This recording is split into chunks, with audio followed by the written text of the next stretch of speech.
Welcome back to the adventures of the Sellswords of Calradia. Another day, another influence run. We had some development last night. The server, EU server, was reset, meaning there was a free influence quest reset, and apparently this guy managed to get 137 influence together, which is great. It's really needed. It's not intended to be that way, but occasionally the server will reset, and then all, or almost all, quests reset. And for some reason, he's holed up here in Pencannock in the Botanian lands. And let's get some music going for that vibe.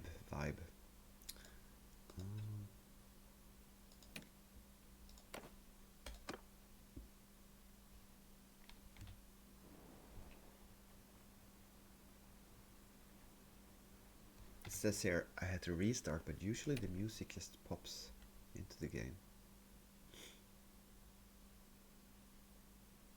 I think it'll start in a while. So let's visit the tavern. Check out. We're not gonna hire a Batanian foxman now. Headhunting 45. Great. I'll ask the guard commander. Good sir. Have you seen any decent sized bandit armies outside your town? Bandit leaders. 16,000 reward call. The leader call. Oh, that's too difficult for us.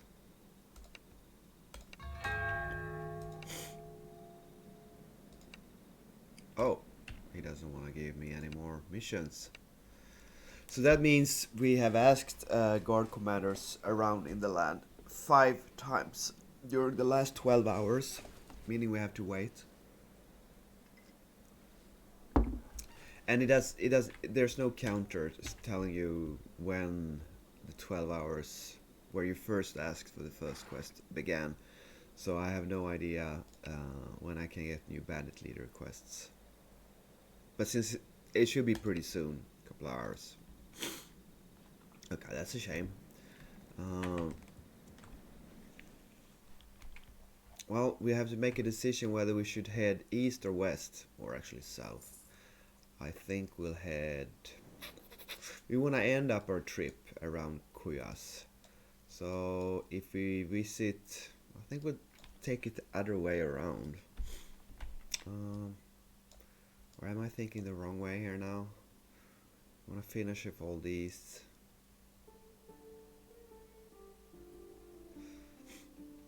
1, 2, 3, 4, 5 different cultures.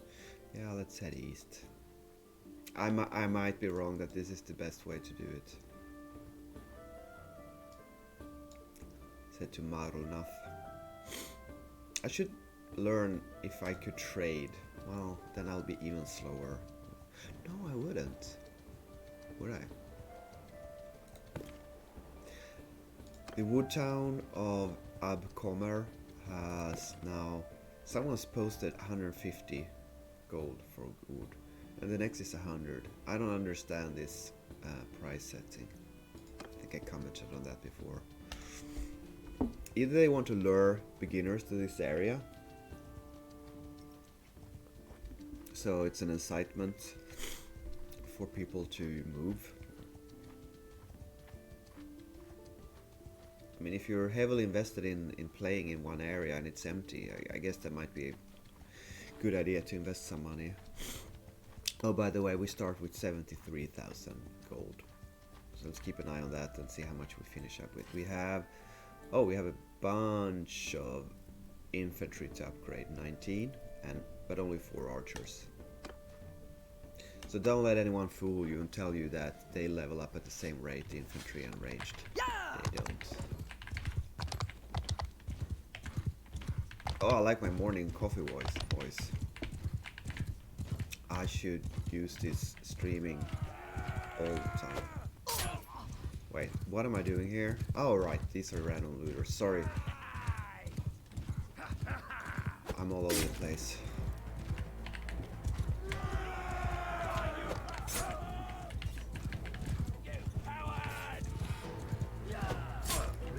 Am I getting better at this? No. Ow! Ooh! They all hit my shield, all 5 of them. Dirty peasants.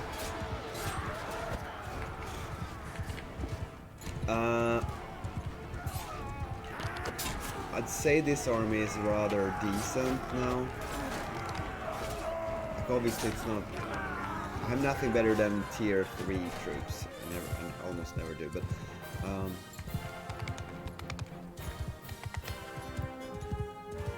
it doesn't have a lot of... Excuse me. A lot of the... recruits. We only have 17 recruits. Oh, that's a bunch, isn't it? So my plan at the moment is to lessen the amount of infantry. We do have 23, 11, 34 infantry out of 110. So that's about a third. Maybe we should just try to make that a smaller proportion, have more ranged, meaning we level up more ranged. Because there's always a lack of ranged recruits to upgrade and transfer to the guard commander for cash. Hello viewer, I wonder if you are the same. I wonder if I could figure out who's watching the stream. You're an early bird. Glad to have you anyway, hope you're fine. I did put up my earlier Sellswords or Calradia videos on YouTube yesterday. So they're now saved for perpetuity and will be available for anyone to watch. These Twitch streams, they disappear after a couple of days as far as I know. Here's one influence point running around. No, I'm gonna skip that. Got some forest bandits here. Let's try that 38 stack. See if we can grab it. What you don't want to do is grab all these 3 stacks with a medium proficiency army like I do have. My 35 trained archers would be slaughtered against 100 or almost 150 forest bandits. That wouldn't be a good idea. Let's visit Maranath and check out that tavern. You never know. Well, actually, I do know that there might be another 45 influence quest than the headhunting bandit leader quest. So that's what I'm looking for. Hello, barkeep. Give me a stiff one. Yeah, we got headhunting here as well. So same culture, same 45 influence quest this time. But that doesn't seem to be consistent. I know it has changed.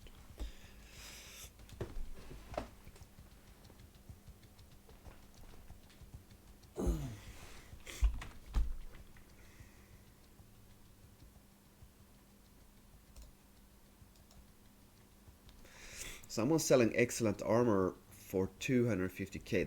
That's quite cheap. I've seen them on... I would say the average price has been maybe 400,000 gold for a very long time. It's good armor, excellent armor. It's a bit heavy. I don't have on this character, no. It was the first armor that had head protection. And it used to be the best armor in the game. Before they introduced the Frostlands and all the excellent northern armors, which are better, lighter, and also have head protection. So that's the thing. Every armor protects body, leg, and arm. whereas a few of the very best armors also has head protection. It doesn't say why really, if it's a realism thing that you have some sort of coif that you pull up over your head under your helmet and that's why, or if it's just better armor, more protection. I don't know if it's from the regular game, the standalone version. No idea, but that's the way the game works. And it's not a small amount, it's like 10 or even 15 armor protection. Another head hunting. So yeah, I wasn't aware.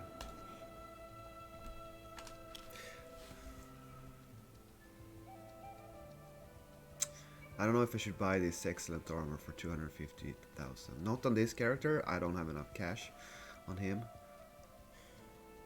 But I really should check out the market in Sionica. Prices go up, prices go down.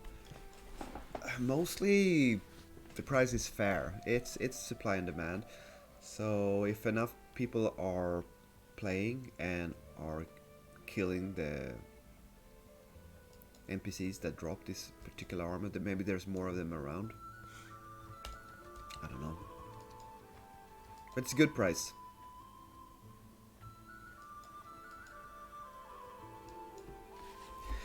Also, I ought to figure out the way to buy stuff and sell them, resell them at a better stock price. But I really haven't been very successful regarding that. It's been difficult.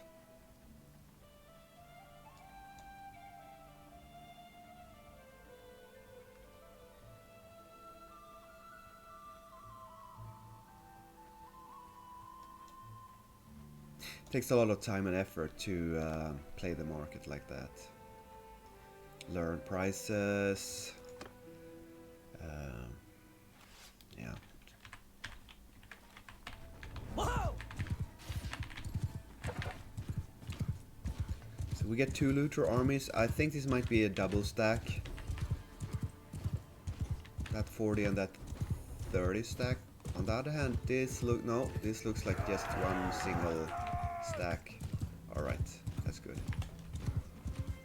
I'd rather spend a few more minutes killing 2 waves than having one huge wave and sustaining losses from my army. I guess that's just me. I don't mind this part of the game. This is the best part of the game. This is actually, I'd say, almost, yeah, every single combat in this game is fun. Well, if you die, not go down, not so fun. But it's just the combat system is great. It's by far the best RPG, first-person shooter, medieval fighting system that I know of. Best, well, the one I like the most. I'll try to talk a little bit about the combat system today, because we haven't really mentioned that in this series. So, even with a pointy stick like the lance, I have 4 different attack directions. It doesn't really matter because you point it forwards and you try to stab someone with it, right? But look, this is a top. There's an arrow pointing down from the top, meaning that this is the top attack. If I drag the mouse downwards, it's going to be a bottom attack. You see, and it makes it so that the enemy has to parry in that direction. Otherwise, the parry will fail. And parry you do by holding in the right mouse button. It is easy with the shield, right? So you just hold it up, but it's still directional parry. So you can't just, like you used to be able in the first version. I think you just parried with your shield, you always would parry, so it's super easy. It's challenging, it's hard, takes a lot of practice. I'm not very good at it. I'm decent, I'm not useless, but there are some people that are just amazing. The shield is easy mode. It's very useful, which is very historical. There are chronicles talking about knights in combat, once if they lost their shield or it broke or something, they would surrender because they weren't able to continue fighting. We just and two-handed swords. That was not a thing in this era, in like early and medieval times. That was a late medieval invention and not something knights would use for fighting from horseback. So you would have a one-handed weapon, and then you would have a shield.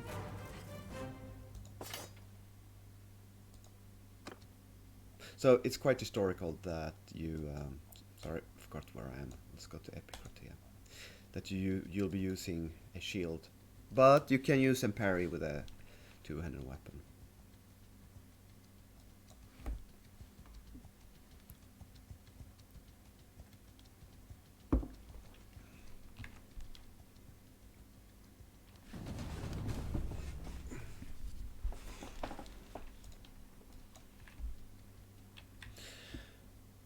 And you do have one-handed, two-handed polearm skill.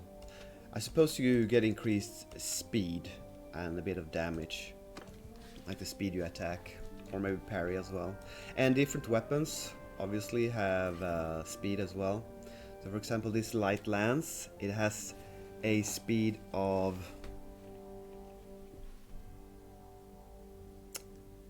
thrust speed 82. And it has a handling of 59, and handling I believe is when you change weapon to another weapon. The faster it is, the faster you can take out the new weapon, change weapons. I don't know how, it might be an important stat. Not sure if handling goes up with the skills. There's no information what the skills actually do. Like there's no tool to. It says fight with one-handed short weapon, mastery of fighting, either with a shield or without. Alright, so I do have a text document in my Discord.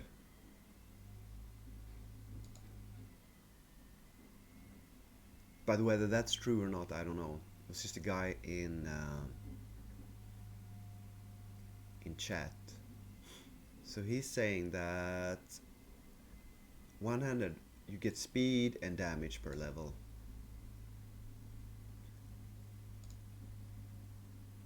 Same with two-handed, same with polearm. That makes sense. That makes sense. But it's not a huge amount you gain. If you skill up... Oh, I'm already here.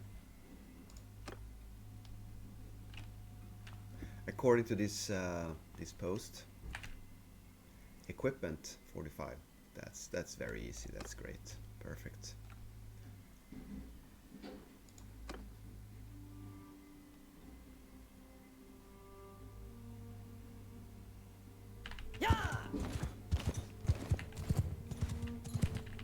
Right, so you press Alt, find the artisan, and grab a couple of new... Oh, it's really hard to find the F key.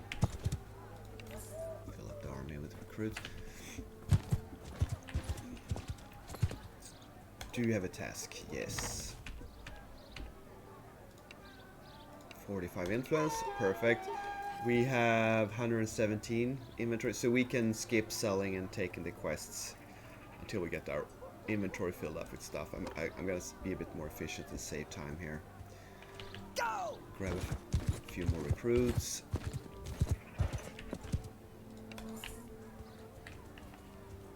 And we're done in this town. Should we... You know, this town, Epicratia, is really weird. If you do bandit leaders, headhunting quests here, you get blue culture, Sturgian bandit leaders. I really feel like I get Sturgian culture quests here as well. Like this town relates to Omer. I suspect there's a bug in a text file, some config text file somewhere, which actually makes this a Sturgian town according to quests. It wouldn't matter a lot, and it's actually cool. It's actually cool because it's so close to their lands. but you have a certain selection of quests, and they are related to which culture the town belongs to.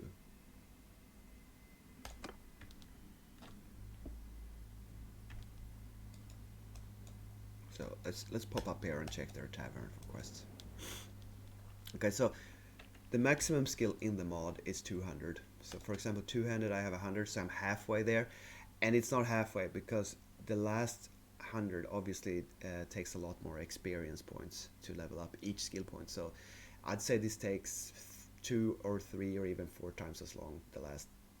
So it's quite easy to get up the first couple of steps, which is normal in many games, so nothing wrong with that.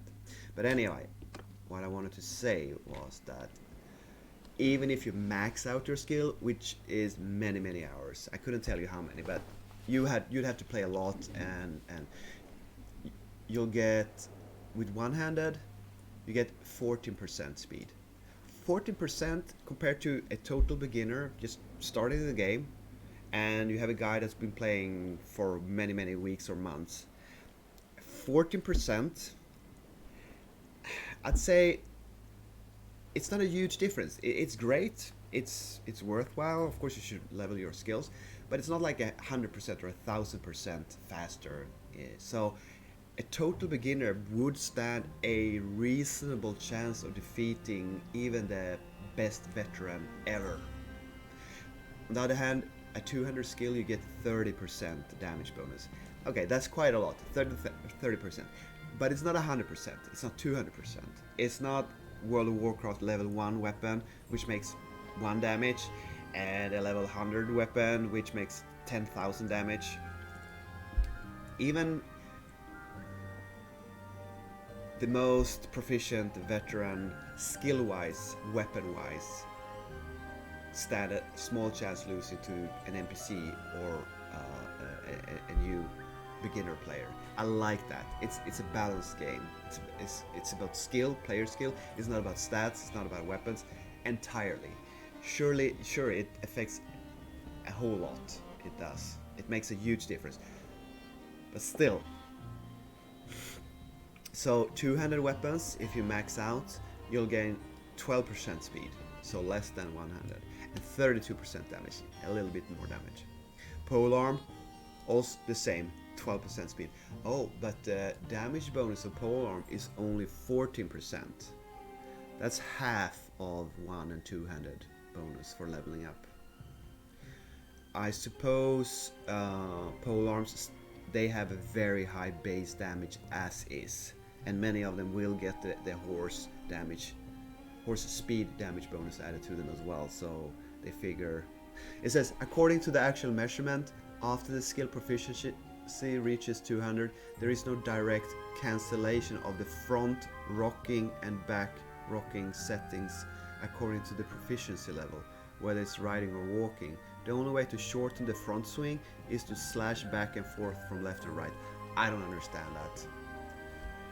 Rocking back and forth, slashing, walking. Is it like the movement of the lance when you're mounted on a horse? Is that what they're talking about? And they're talking about measurement. So have people stabbed each other with weapons and try this out with measurements? This is not a text file in the game folder. I don't know. Don't take my word for this. I'm only reporting what other people have been posting in chats on Discord. But anyway, so that makes me happy that I have been trying to focus more on two-handed than polearm, because at the end you'll get more weapon damage bonus. And the way I figure is two-handed is not as good on horseback at all because they're shorter. But once you get into foot combat, polearms are so slow and long that they're really hard to use inside in building. I know this from playing the first version of the game, and I figure many people playing now in this game, they don't have this experience. All they know is like, oh, I'm on horseback. There's mounted combat, great. The polearms are so good. That's all I ever will need. But once they implement sieges and siege combat and maybe other foot combat quests, two-handed will be a more efficient foot combat skill to have. So that's why I've been focusing on two-handed. That's my own little personal secret of the game. So why am I using polearming now when I'm starting to stream for your enjoyment and benefit? Yeah, I was bored of grinding two-handed. It is more challenging to get good hits, and you definitely stand a better chance of getting hit yourself while using two-handed. But it's certainly possible. Do I have? Yeah, I have a two-handed sword equipped on this guy. I'll show you in the next combat if I can remember. Tavern. Nope, no 45 quest.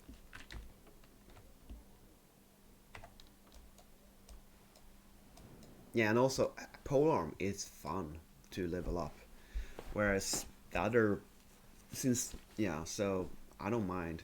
I'll save the most fun skill level up for last, I guess. There is a Chinese guy. He has 200 skill in every single skill. That's just insane. The grind is real in this game, that's for sure.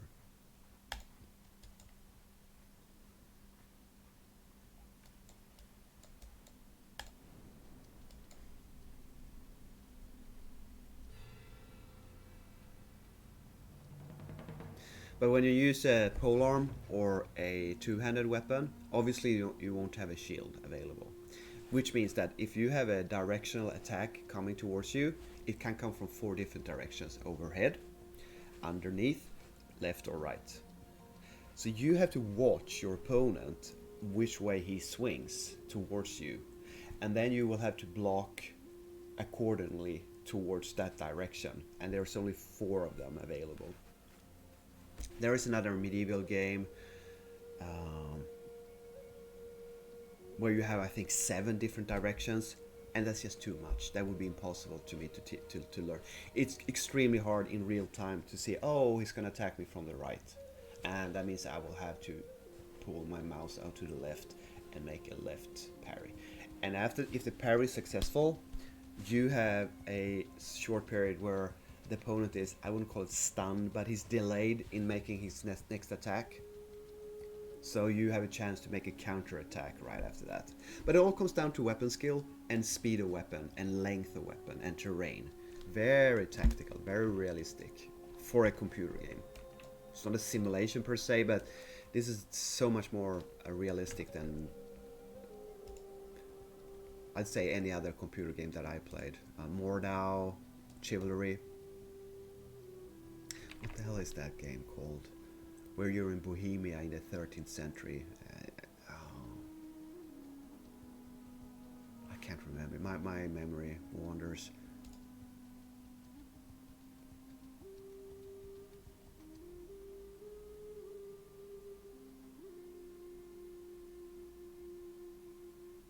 I'm checking my game list in Steam, if I have it there. I haven't played it. Alright, so we're back. I guess we continue southeast. Try to get another 45 quest. So, my hope, I mean, if this is the extent of the mod, I'm not going to be playing it, but my hope is they will add content, co-op quests, where you have foot combat inside castles or dungeons or towns or cities or villages, so you can hook up with friends and go in and do foot combat together. And then I hope the castle sieges will be fun, and obviously you're not going to ride around on a horse with a long polearm there. You will be using ranged weapons, crossbows, bow and arrow, and shield and board, sword and board, 200 weapons, and polearms will not be as efficient. Of course, you can have a two-handed long spear, stand behind your friends, they are in front with shields, and you stand behind and try to stab in between them. This happened historically, realistically, and you can do that in this game. What other game can you do that in? I don't know. Not World of Warcraft. not like regular, normal and MMOs.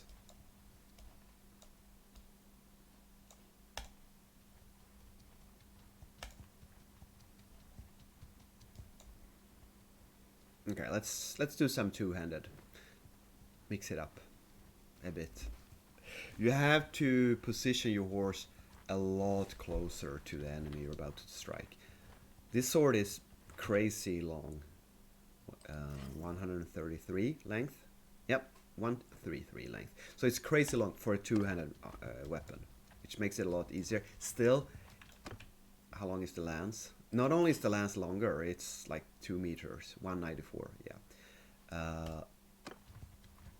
But also, of course, you stab in front of you, so you just have to put your horse towards your enemy and release the mouse button. If you hit him in the face, it's a lot easier. Here we go. Two-handed fighting. So, can't use a shield. And you got the right side swing. You get the left side swing. You get the overhead swing. And you get the bottom stab. That's not a swing, that's just a stab. Okay, he has a pitchfork. I don't want to go up towards pitchforks because, okay, I was lucky that was just a glancing blow. Oh, that's a nice one. It's at 400 damage. It's crazy. But it's very hard to thin out that horde of the looters.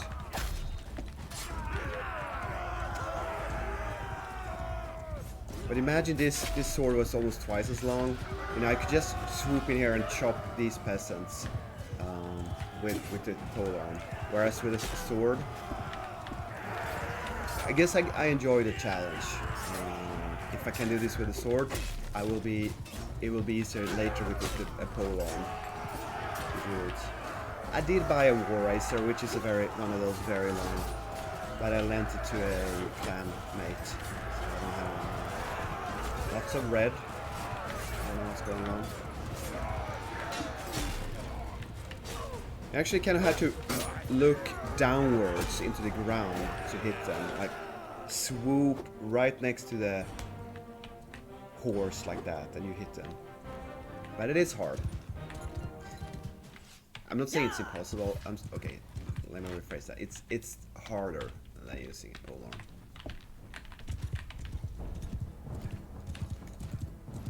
Let's go two-handed one more.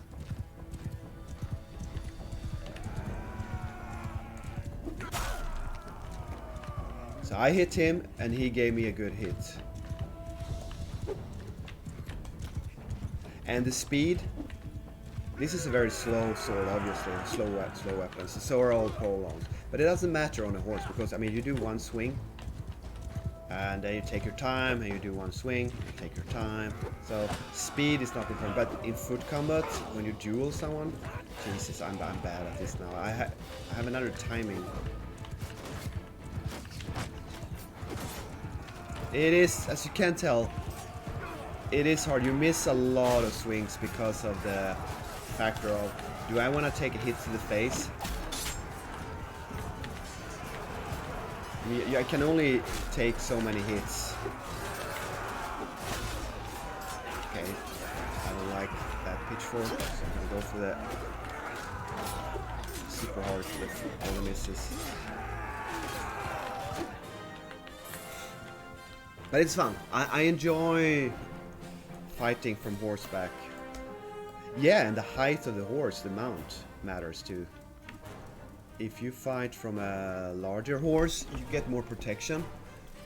But also, I suppose it's harder to hit because your range will be shorter because you're up above.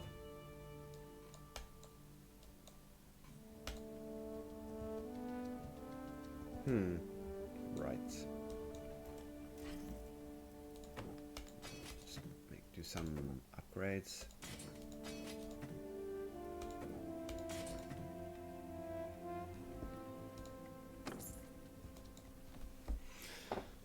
Ooh.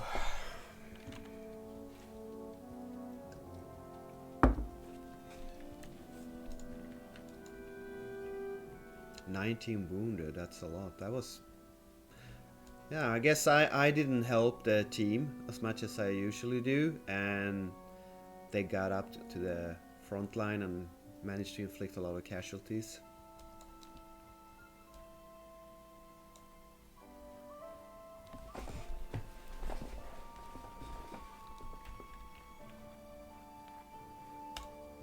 See if I can cut these guys off.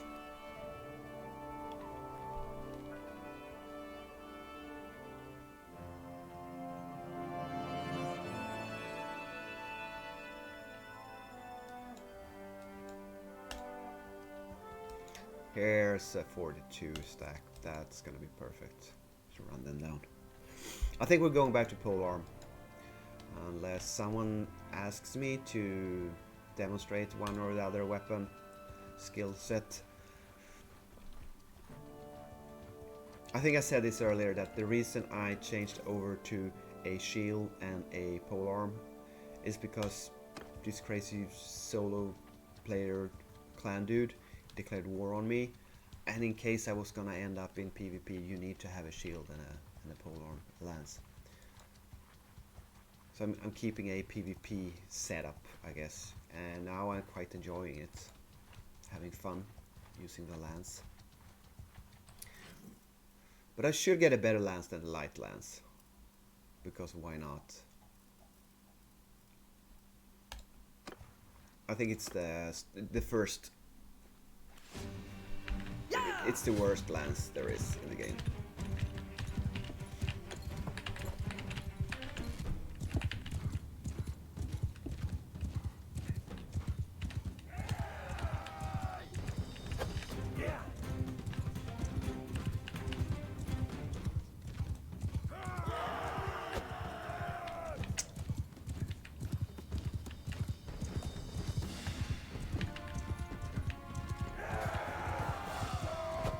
I really haven't woken up yet.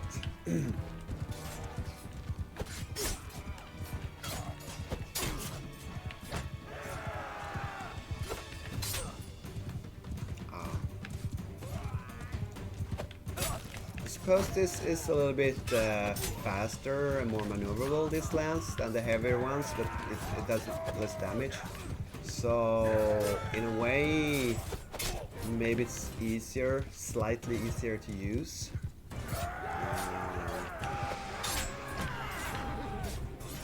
The other characters are using tier 4 Drusinic lances, and they're quite expensive on sold in the market, rarer.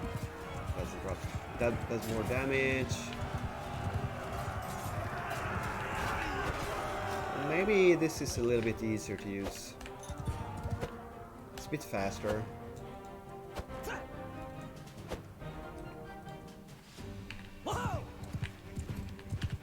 Can you actually stab people? How far out on the side? Look, you can stab. Oh, right. I thought you could just stab in front, but you can basically stab like far to the side, almost behind you. Oh, ouch! 13 damage, rock to the face. That's unpleasant. People are making fun of these rocks the looters are throwing, saying that how can they be so powerful? Another 13 rock to the face.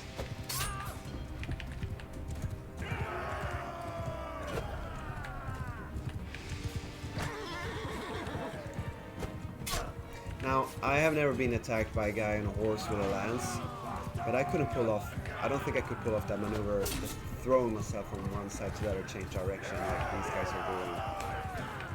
They are dexterous.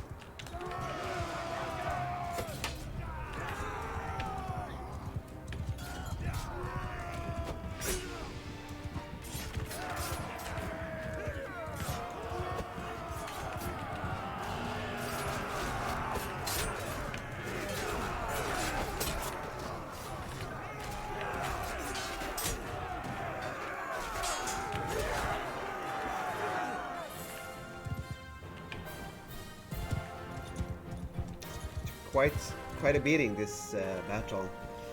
Rocks to the face.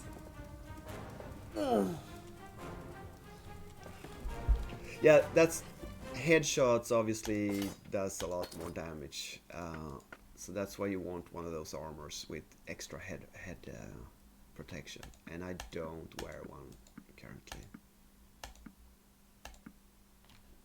Let's throw away a couple of torn robes. We are overstacked with inventory, so we go down to Saniopia and sell, do a couple of quests.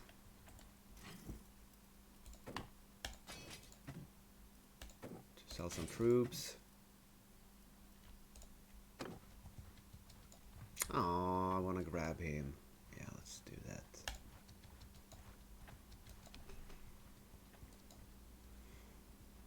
You don't get easy fights like this every day.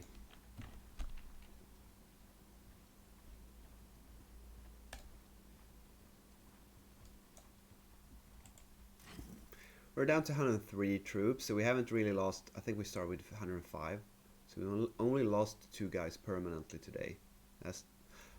Look, the upgrade didn't go through. That is quite a common bug. I mean, surely I pressed done, but it just didn't register, and you had to redo it. Now I pay the money, but it's certainly not the first time I find myself experiencing that the upgrades to the troops doesn't go. Maybe it's my mouse button that's giving in. This map kind of have to. It's hard because the slope makes it hard to judge where your attack will go through. You don't get archer support until they reach the crest here. You can ride into these rocks. There are also a couple of invisible rock lines that makes you go full stop over here. So not my favorite map. Look, this doesn't look good, right? Bushes you can't see through. Poor me. Poor me.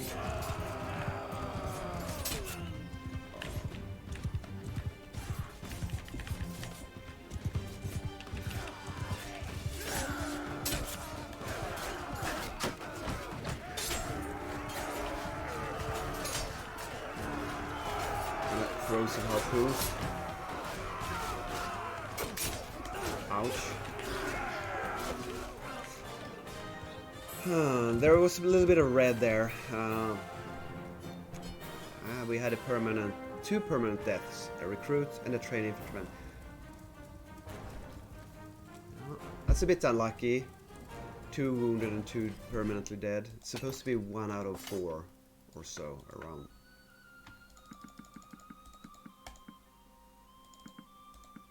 There we go. Let's go into town.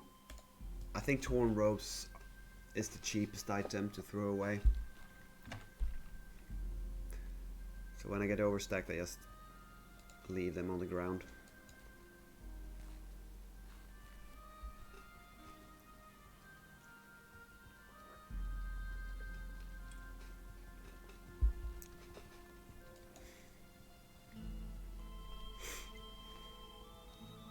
So I don't expect we're gonna find a 45 influence quest here, because there was none in the Calradia town. But we better check.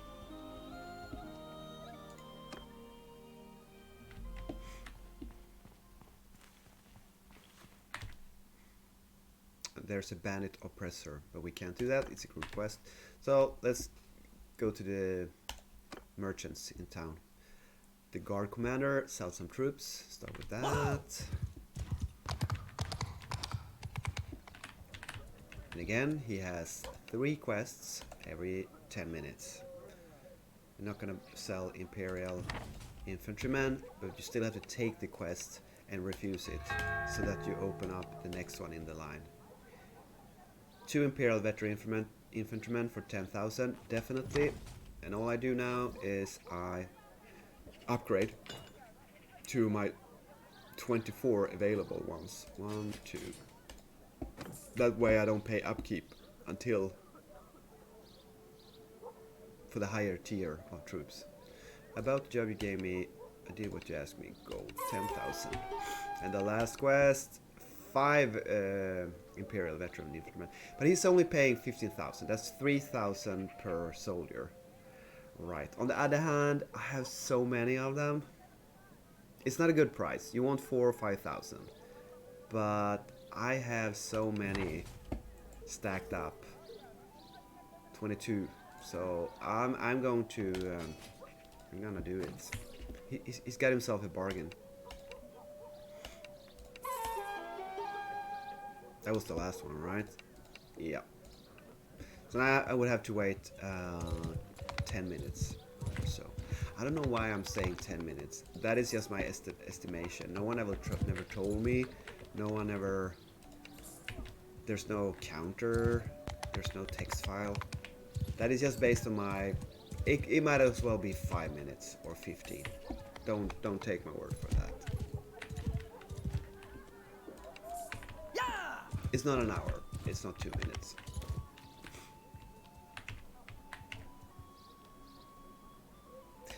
Let's do some more tasks.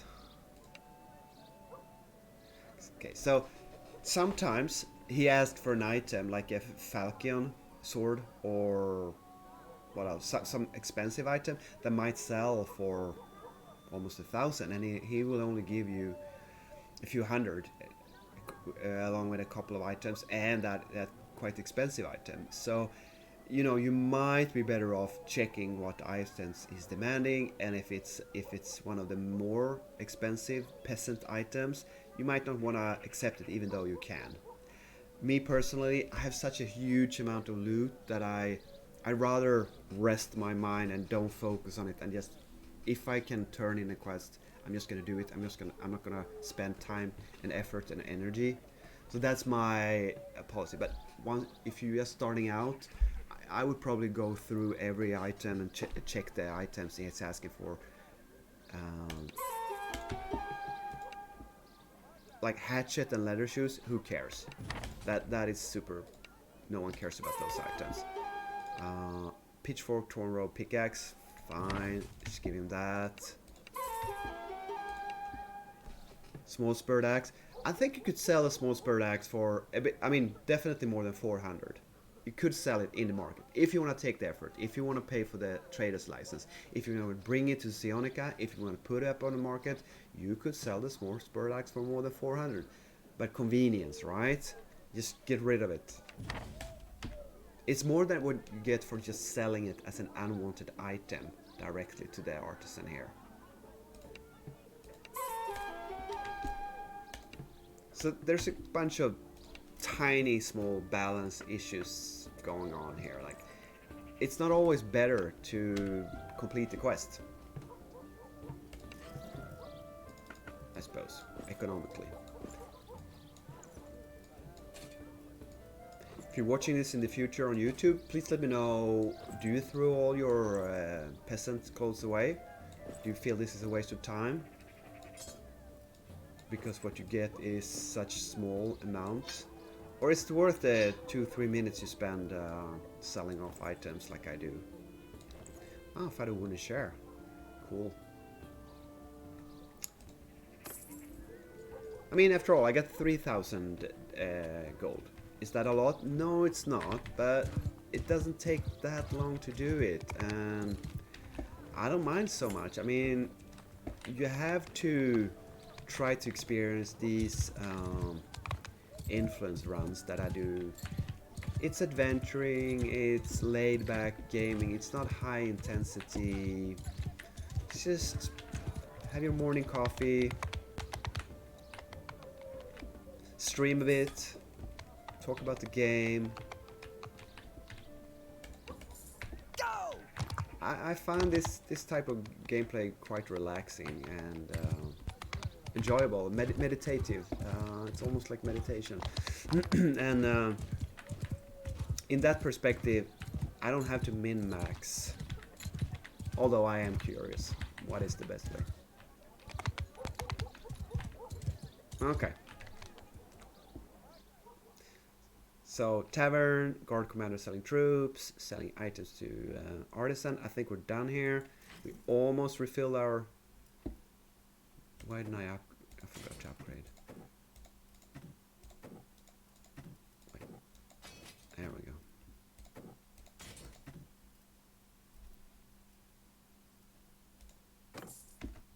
So let's head down towards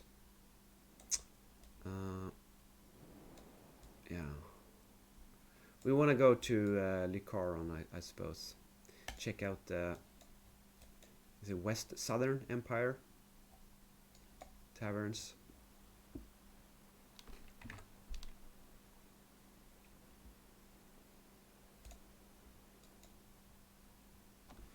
So we now have 6 days left until the clan bonus of 1 month rounds out. We need 500 influence to level up to clan tier 8. We need 15,000 in total. So we need 500. We have 5,000 saved up. The next month's bonus is going to cost us 4,500, so almost all of this. But it's still, we have after that, after paying that bonus for the next month in 6 days, we still have the 4,500. No, sorry. Then we still have the 500 to upgrade the clan to tier 8. So basically, all the influence during these 6 days that we save will be influence that we have available once the next month starts on tier 8 with the new 30-day bonus. So, and I was expecting and calculating that I would be done about, you know, when around the same time as the bonus ran out. So that I would only have exactly what I needed to upgrade. So I'm actually doing better when it comes to upgrading than what I expected.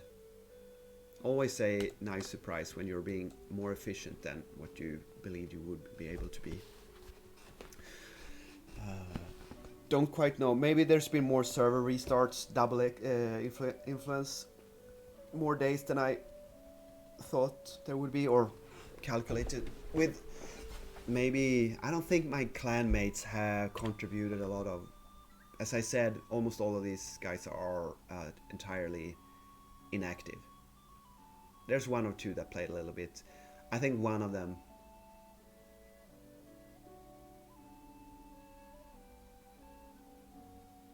Did he leave? Oh no. Owen and Arwin. That's the Welsh guy. He's been playing a bit, and I think he contributed a bit of influence. But that's it. So many inactive players.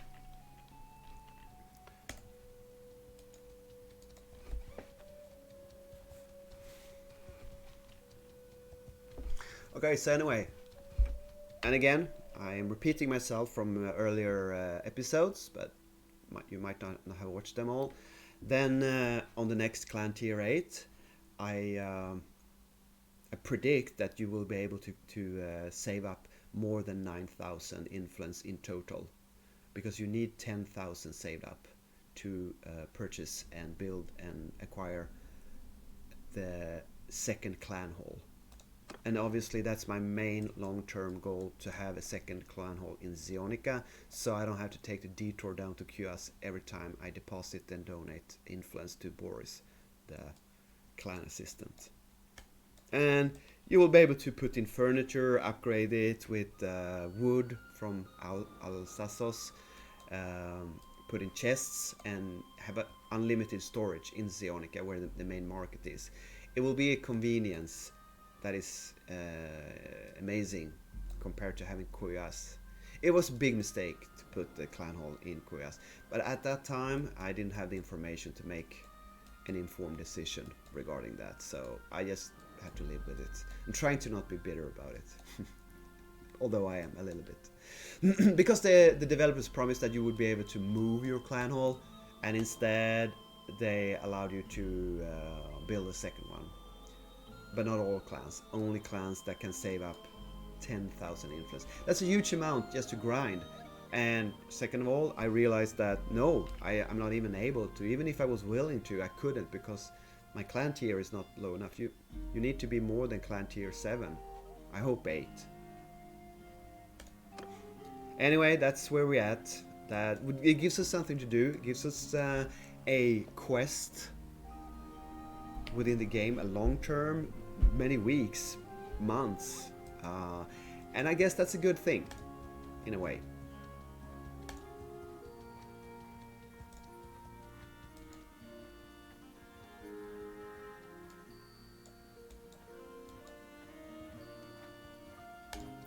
And yes, I could purchase influence. That feels like cheating a bit. It feels like waste of money. The influence will come. Am I in a rush? Not really. Just enjoy the ride. Pop in. Take a break. Play for an hour or two. Grind some influence. Enjoy the ride. That's what I'm trying to do.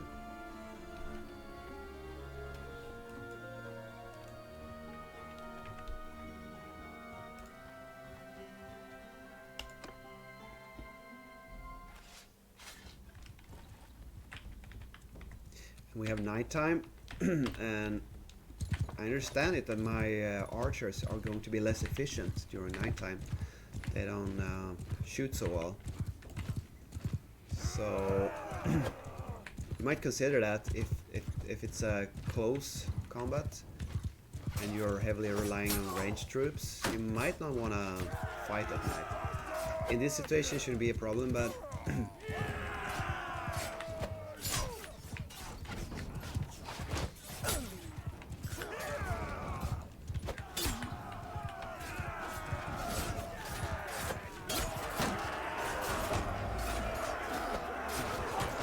they did get up into the infantry line now, but I have a feeling the looters spawned closer this time.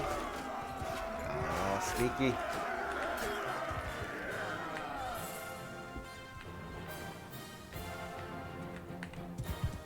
Not too many losses. One permanent dead. Oh, and not again a trained infantryman.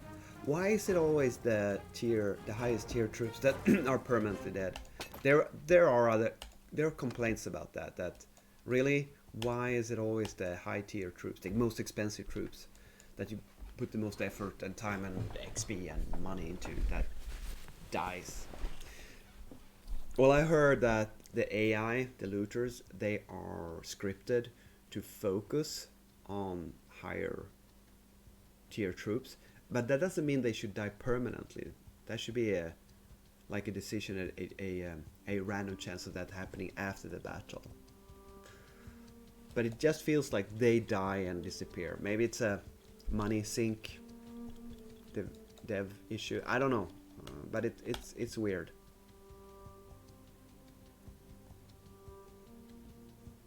We're up to 200 influence. It's really good.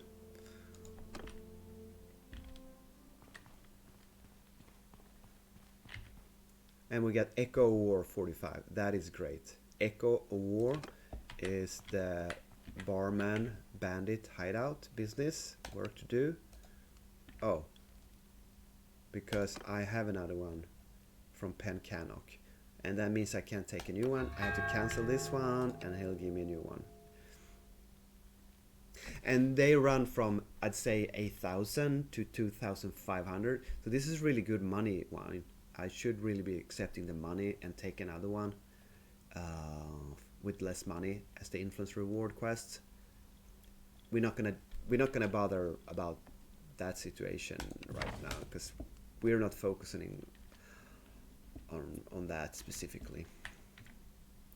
We do have a chest of the escaped merchant in Gauss, which is, I don't have no idea where it is, but here's the trick. You go into the quest menu, you click the orange name of the location village, you track it here by enabling this button, and when you pop out on the map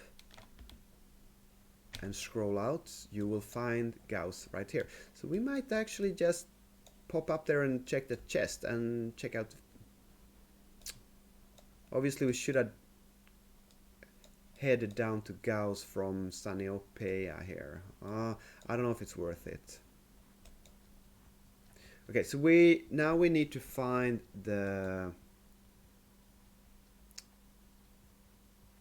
bandit hideout, and honestly I can't. I think one is down here by Cantarian. I'm gonna open a separate website that has all the maps of the bandit hideouts. If you want that, just ask me and I'll send you a link. There is an excellent online map that shows every single I don't consider that cheating. It's just too boring to randomly wander around and... Yeah, one is right here, north of Cantarian. That's the middle one, and obviously it's not going to be here. So now we either have to go north or south. Let's go north. Oh, it's here. Lucky me, lucky me. Nighttime, you spot it a bit later.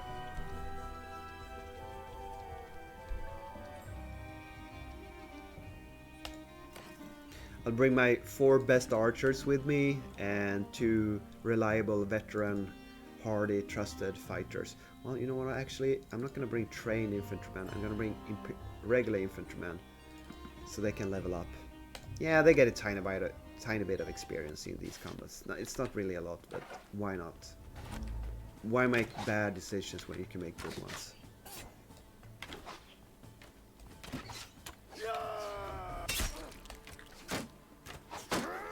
Took a harpoon to the face. That's unpleasant. Oh, shield block. So now, look, he just hit through my shield block. I'm not sure how that works. I got a big ass shield. Ouch, losses. It's not good.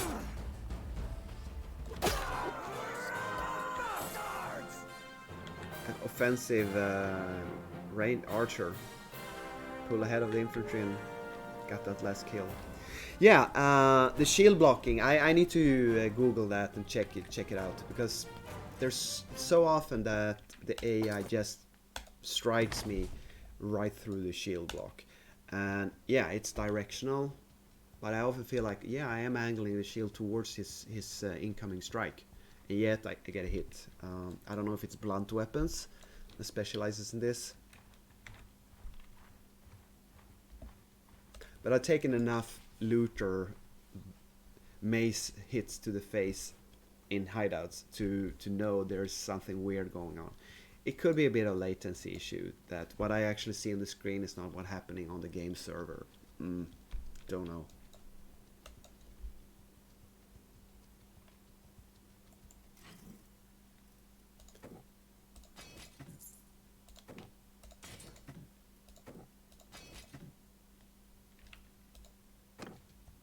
We're now up to 4,700 wages.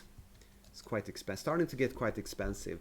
I would like to sell off some of my troops and get my salaries down. Okay, influence is what we're getting. I was almost pressing the gold reward button there. Right, and now we only have one more quest to do today. So the board contains 5 quests when you start your day. Out of them you can select and do 3. So you have 3 influence quests to do each day, and then there's 24 hours until it resets and you can start doing your influence quests again. And there is a influence quest board, daily quest board, in every tavern. It's just in different locations depending on the culture, for your information. Alright, let's talk to the guard commander. It could have been 10 minutes since the last town. He could be available to buy new troops.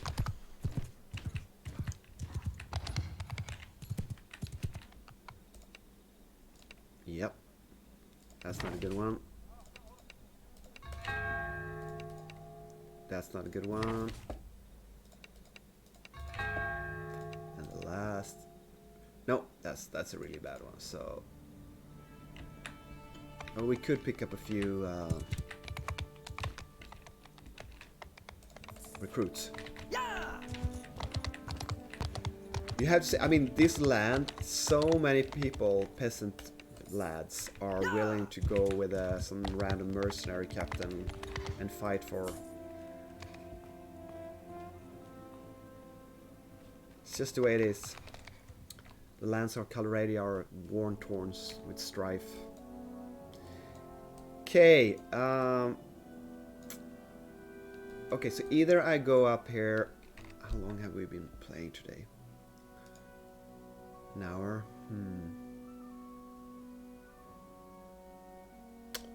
time is it? Okay, we'll go up and grab the chest. I have a bit of time before I have to take off.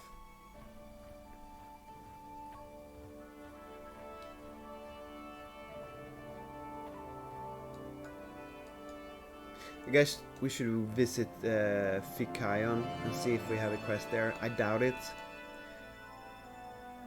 but might as well.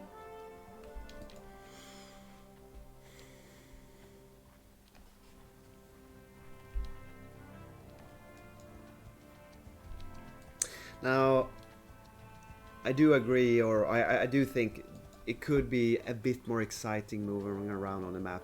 It would be nice if there was at least a slight chance of something exciting popping up. It's very predictable. I know exactly there's going to be 40 plus stacks of looters in this area. There's going to be a couple of 60 stacks of sea raiders here. Here they are. It's the same every day. It's the same every time you play. And if there was only like a random bandit leader, or I don't know, not a dragon, but you know, something random, something different, a wandering horde or a wandering that could give. I mean, obviously you don't want it to make it too powerful or too attractive to kill with like very good stuff dropping from these, but something that's, you know, changes up the pace a little bit. It's quite bland. It's quite stale. No matter how you put it. But that's not the focus of the devs at the moment. I'm sure they're intending to do it. They have other stuff to focus on. At least I hope that's the case. They do introduce new map areas, new bosses, the Frost Clans, new noble upgrade kits. Wait, are those giant mushrooms? That's about as fantasy-esque as I've seen stuff in this game. Giant mushrooms. There is no cooking, crafting, gathering so far. They put up a blacksmith in Sionica only, where every character got one single item upgrade for free. Just did a quest. But that is an introduction to the later economic system, where you will be able to upgrade items and hire workshops and allow other people to work in them. So everyone's of course wondering what kind of items will you be able to do? Is it armor? Weapons? Yes, I know that. But if that's the case, could be that there will be inflation in regards to armor and weapons. If you can craft the top tier items, then prices will go down because the supply will be higher. I should get rid of all my high tier armors that I bought. Note to self. Oh, chaos it is.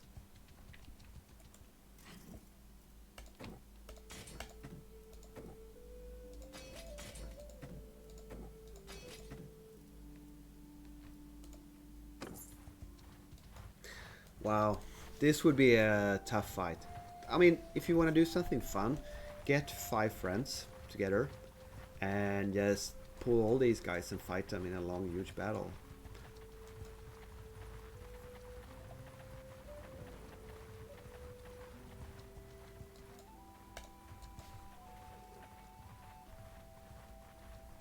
Okay, here's another bunch. I don't know what the hell they're doing here, but they're always here.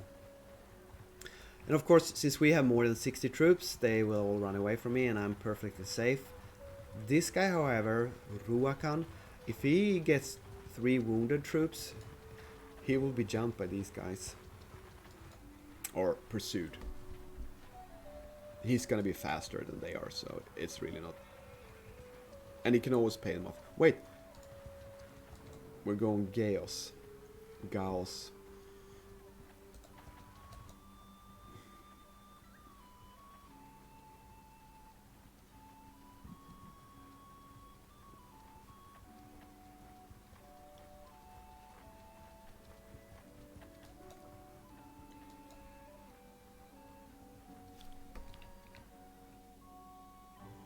And as I said before, when you have a quest of the belongings of the escaped merchant, it's a hidden chest. There are 5 locations in the village where you need to check. Go!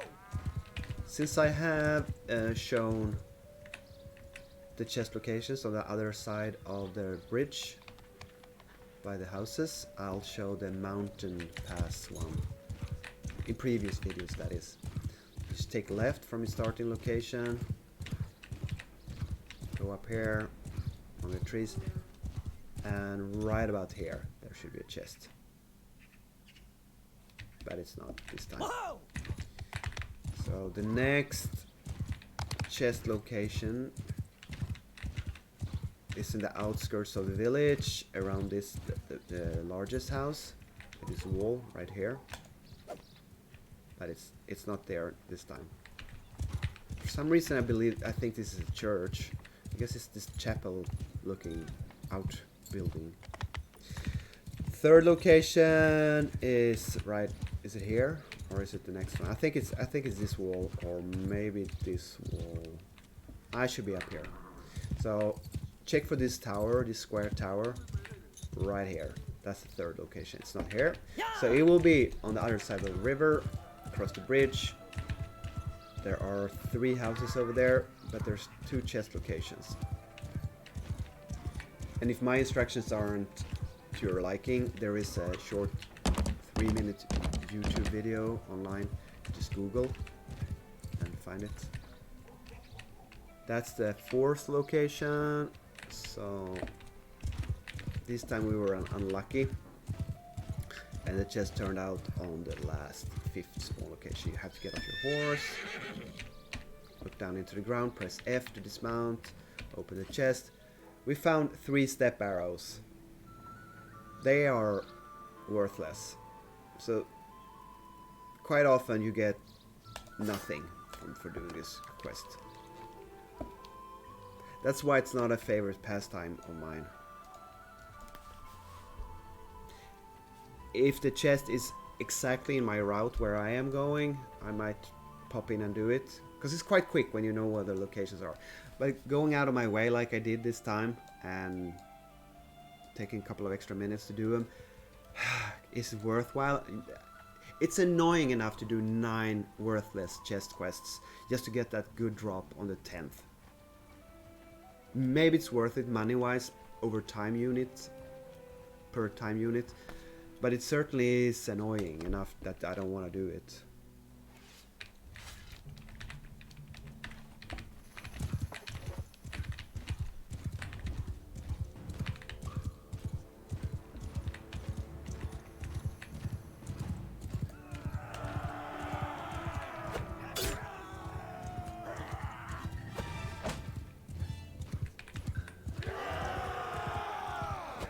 We're in Mushroom Country again.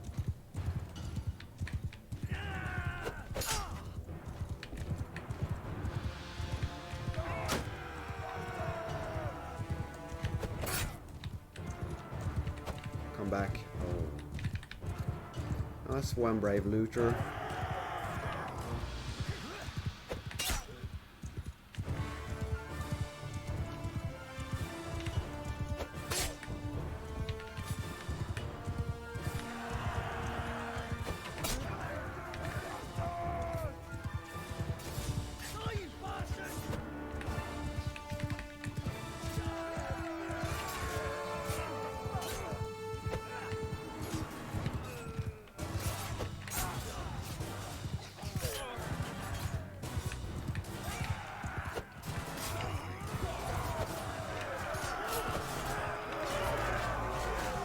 Grab for the harpoons.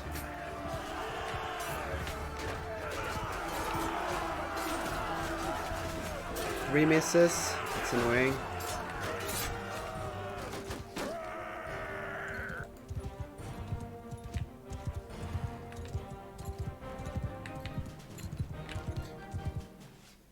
One permanent, no, 2 permanent deaths. No wounded. 1 trained infantryman. That's unlucky again. No wounded.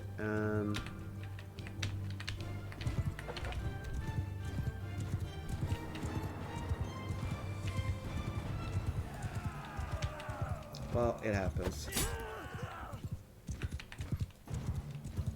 Kind of looked to me like he was parrying, but I still inflicted damage, maybe?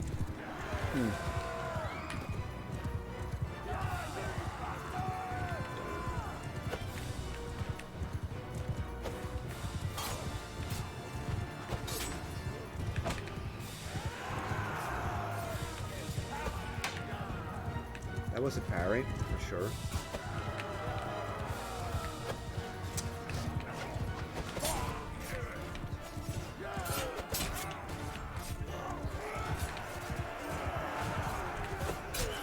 Okay, let's go two-handed. Because in thrones like this, when there's a lot of people, obviously one-shotting them with a two-hand sword is good. It's a bit slow, but you only have to hit them once. Okay, 5 more wounded, so we didn't get any permanent losses this time. It's the column with the pink skull. I believe that's the permanent losses. I find that table very hard to understand, but a skull sure looks like you're dead to me.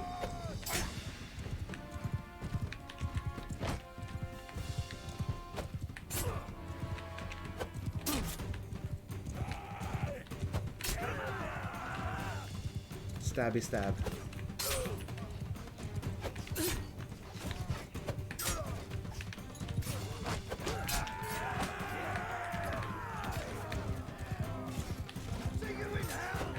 It's a lot of...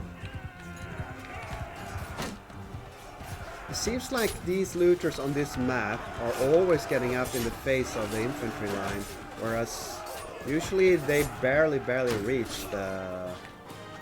Maybe it's because the archers were placed like below and had to shoot uphill and didn't have line of sight to them approaching, and it's my fault for placing them so not far behind, in a bad position.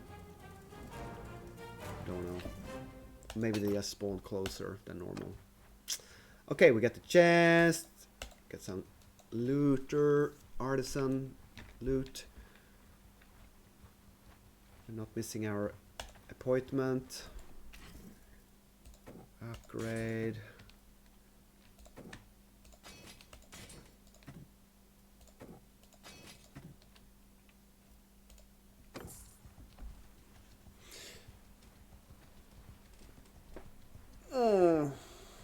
Yep.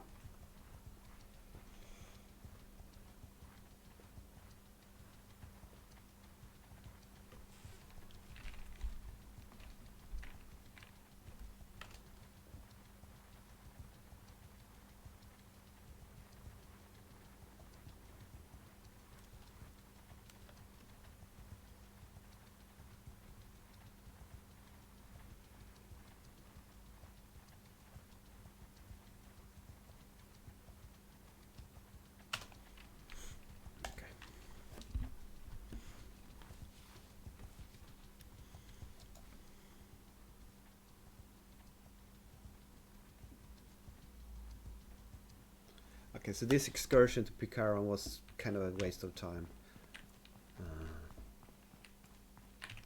Yeah, nothing interesting here. Pop into the artisan real quickly. Make another 3,000 or so.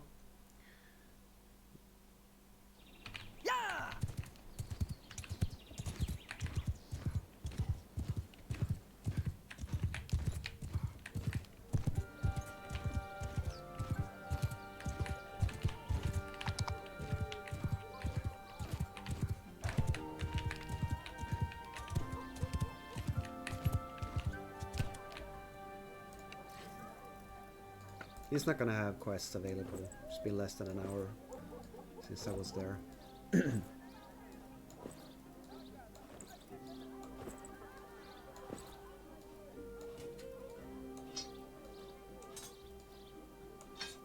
Yeah, take those step arrows. They're not worth. Wait, they are okay. Now let's check. Let's check the price of the step arrows at the trader. Maybe they're worth selling, actually. Okay, 2,000. I don't know. Maybe you should just throw them away and save time. Really hard to tell. Let's head down to Poros. Along the river here. Apparently, that's the way we're going. Well, maybe we should... No, it's too far to go over to Kusite. Because we want to end up at Inkoyas in the clan hall. And I'm gonna take the route of Poros, Seonica, drop off items and troops. And if I don't get 45 influence quests, we could go over to Charas.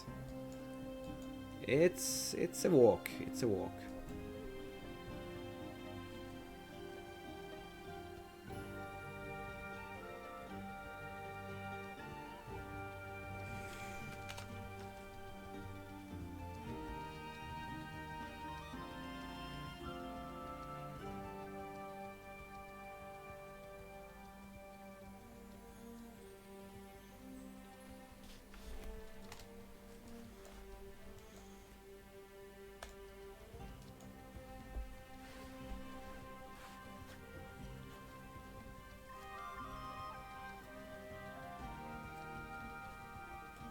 Oh, that's unfortunate.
We are slow.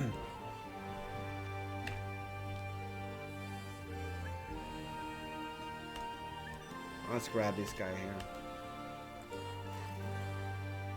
I really need to sell some troops. I'm considering how much money we made today, and it's like around 20k. We increased in cash. So the only way we're gonna make money from this session is by selling the troops. We level up, and if we don't get good quests from the guard commander, that's not gonna happen.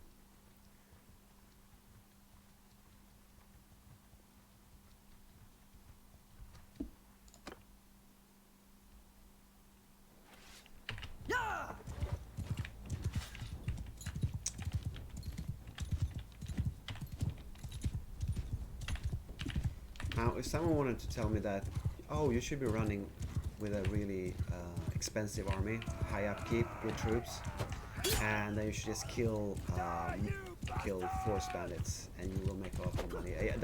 That is probably the case. But I kind of want to try this theory out, and it just feels wrong that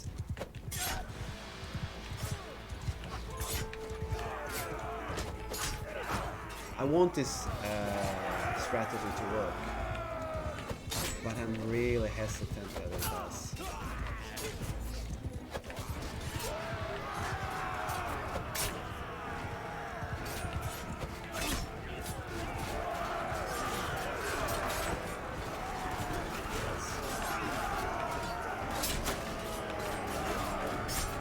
Why are the looters getting so much in the face of the infantry line?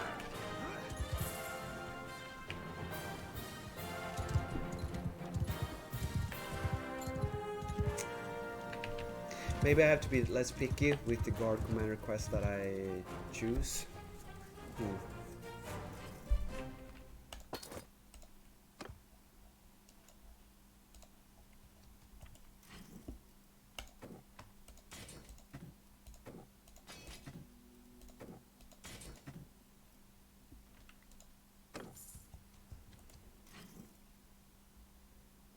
So now we have 12 plus 18 troops that we can upgrade and sell to the guard commander. And let's say we get an average of 4,000 per troop. So that's 30 times 4. That's 120,000 average. Give or take. Can't remember now. I told you at the start of the stream how many troops we already had upgradable. I'll say about half of those.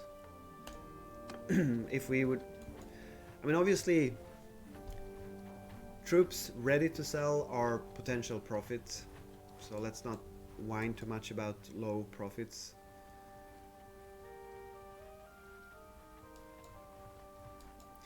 I'm not gonna grab these 2 stacks. I need to get a move on here.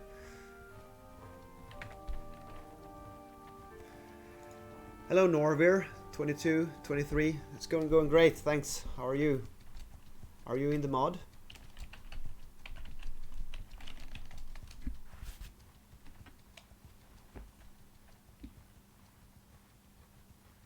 Are you a player? Do I know you?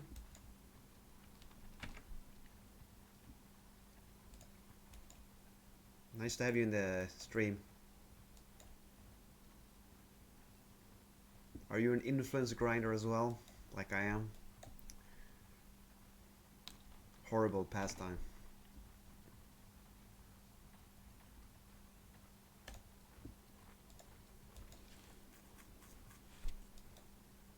So when you get up to around, say, 20, 30 troops like these guys have, Poros is a good area to go to, because as you can see, there are a few 10 to 20 looters around here.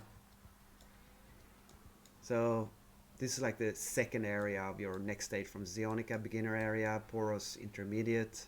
Yeah, they're in the right place. CQC contact, close combat contact. Weird name.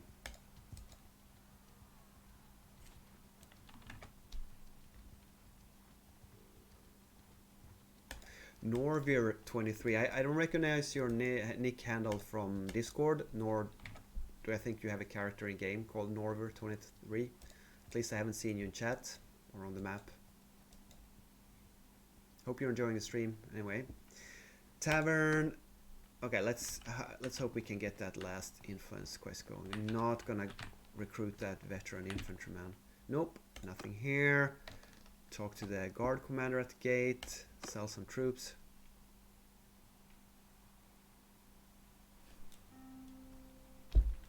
Whoa! Ho-ho! Pick up some recruits while we're at it.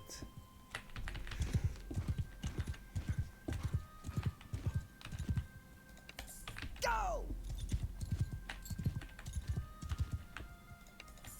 Yeah!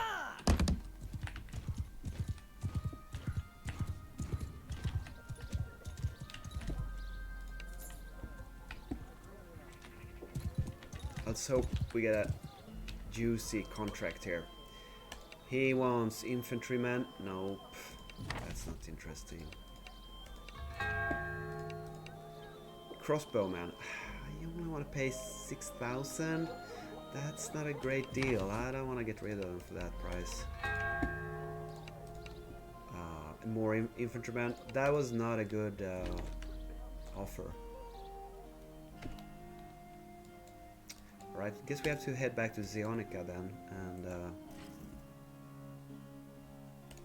you know, we might have to take a break. Yeah, I think once we reach Zionica, we're gonna take a break. I have an appointment to keep, but I will be back later today and finish off my my influence quests. At least I intend to. If nothing unexpected happens, I should be available to do that. So in an hour and a half of gameplay, we made around 20,000 and only 2 influence quests. Am I being the most inefficient player in the entire world or something? Oh gee, I don't know. Maybe the right thing to do is just non-stop kill forest bandits with a mega army. and then just buy the influence. That's probably the way you do it. And what I'm doing is royally stupid. But this ought to be the way you're supposed to play the game. Like, influence min-maxing should be a thing, but it isn't.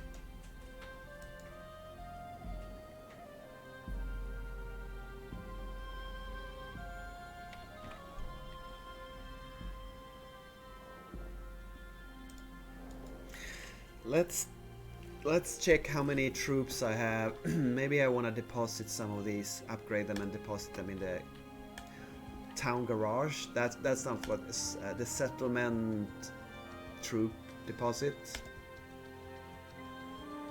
So you can pick one town on the map where you have settlement services, and you can do troop management and leave the troops to rest. We actually have, oh, we almost have a full set of troops. We are lacking a couple of infantrymen. We have such a, okay, this guy has a lot of ranged troops that he wants to get rid of. So let's upgrade a couple of infantrymen and put in here 7 of them.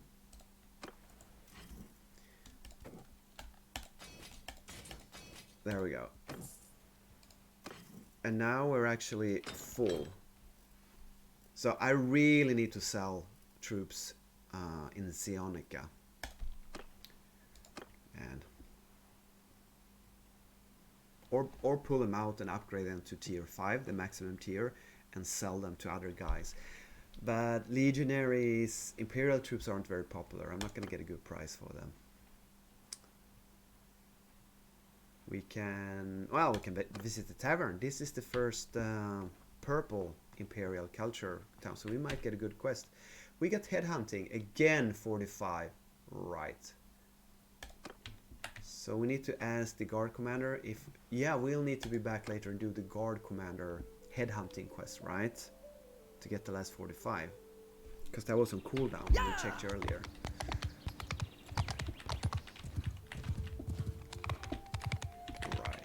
So, bandit leader, no, still on cooldown. We could sell him 4 imperial Menavolitons. This is such a crappy price though. No, I refuse. Let's see if we have some profit. We made 20,000. That's pretty good. I wouldn't count this as profit. Grinding profit per hour. This is just background income. So, this wasn't super efficient, I admit that. Didn't go quite as well. We had the bandit leader quest on cooldown. We did a long detour for a chest. We didn't even get all 3 influence quests done. But when I come back later, we'll pop in and we'll we'll see if the bandit leader quest is available. We'll do that, and then we pop down to Koyas and deposit around 300 influence. That's a good horde deposit. Obviously we didn't. Oh right, I need to return the trader's book somewhere. Oh, Zionica. Let's do that while I remember it.